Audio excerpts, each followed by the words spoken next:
Grenade by Alan Gratz. Part 1, pages 31 through 37. Hideki. Blood and Iron.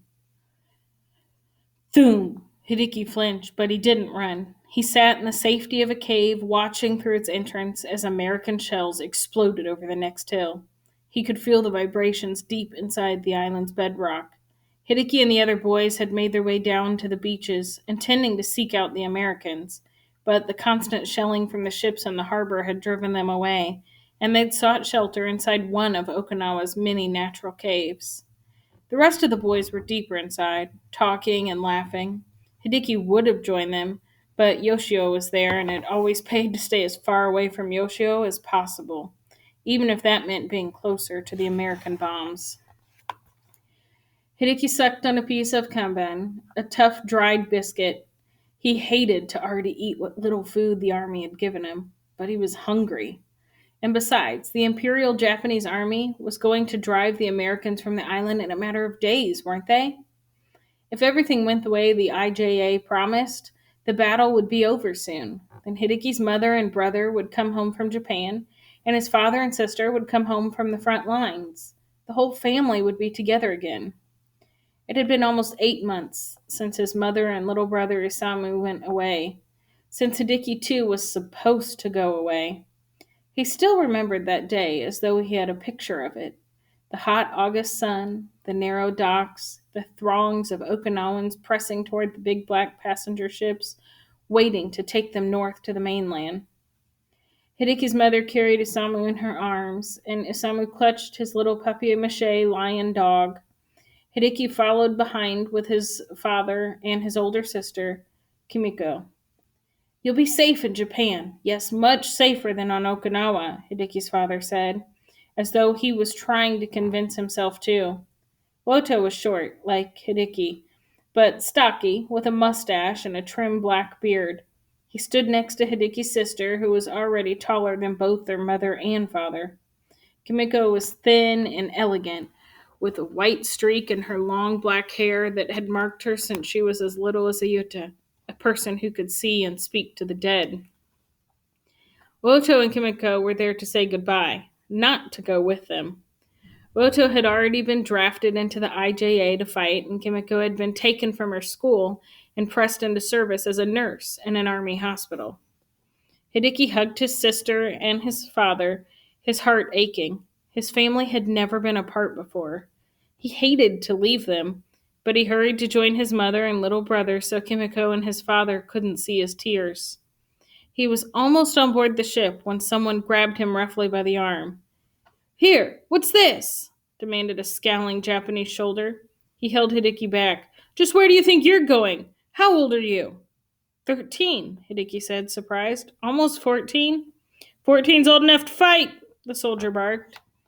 Kimiko stepped between them. "You don't understand," she told the soldier. "Hideki's a scaredy cat.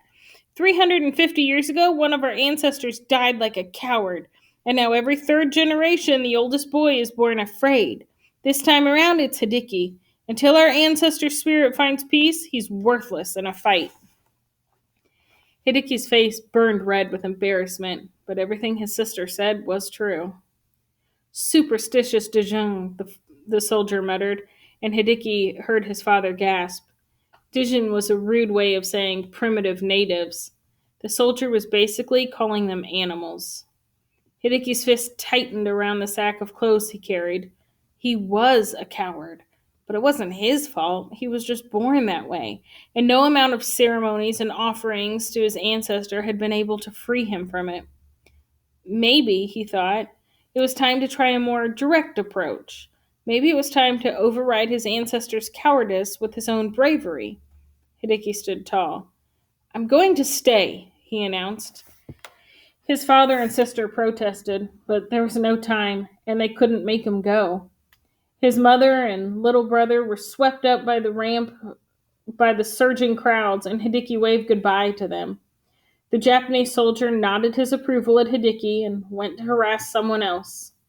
Kimiko smacked Hideki on the back of his head. "Idiot," she told him.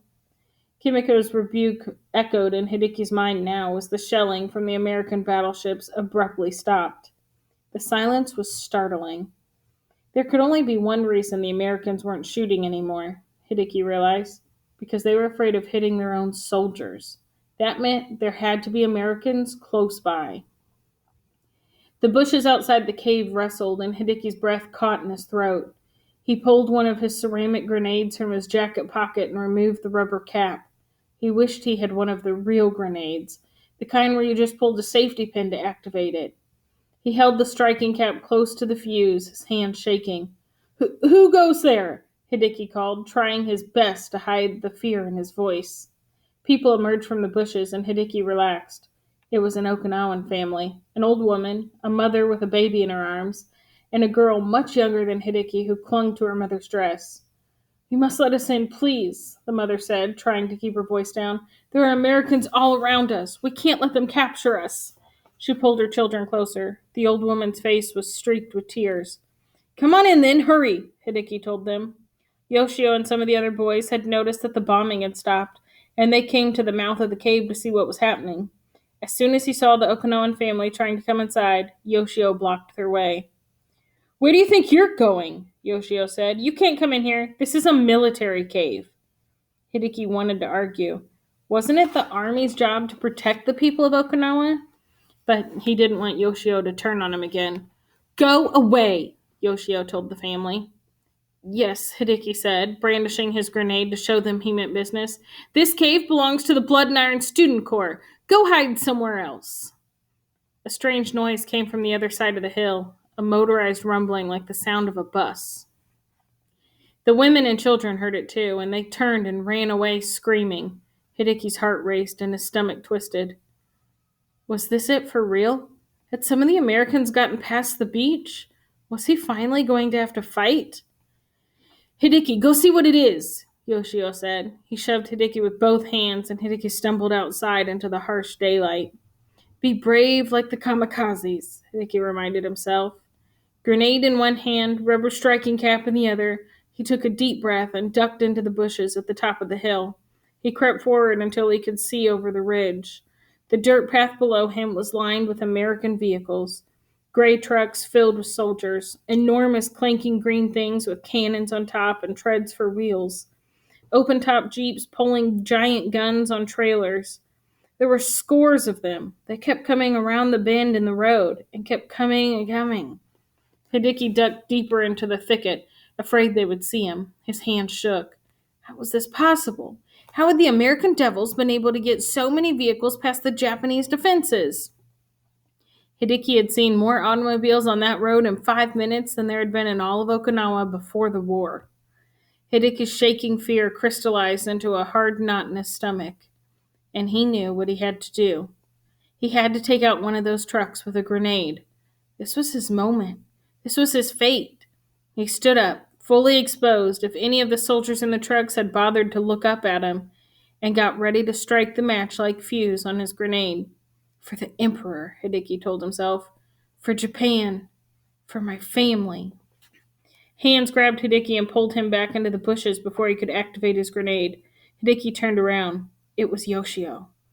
What are you doing? Hideki cried. The Americans, they're close by, Yoshio told him. I know, the road down there is full of them. No, you fathead, closer than that, Yoshio said. One of the boys heard somebody crashing through the forest, and we're all going to attack.